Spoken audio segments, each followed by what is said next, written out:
is there archaeological evidence to suggest that the Hebrews, the people of Israel in the Old Testament, truly existed? Well, of course there is. There's lots.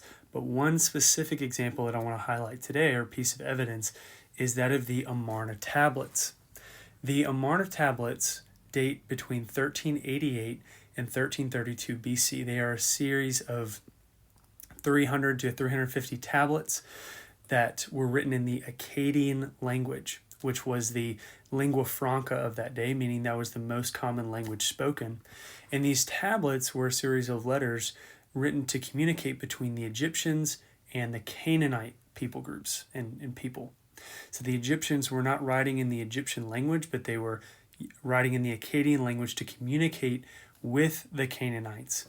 And these tablets tell us a lot about the history of that time period. Specifically, one thing that we see in here is the mention of the Habiru people group, Habiru, Habiru. And what we find is that the Canaanites were asking help from the Egyptians. These military leaders and political leaders were communicating.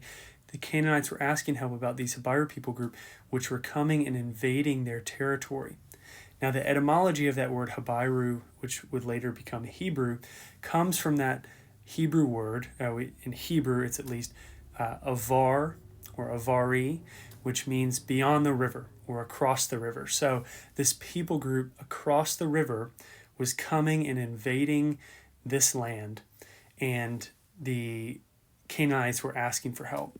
Well, there is no 100% scholarly consensus on this, but this does point to the fact that potentially this was the ancient Hebrew people group, this people that came across the Jordan under the rule and reign of and leadership of Joshua in that time period to take Canaan in the Canaanite conquest that we see documented in the book of Joshua onward.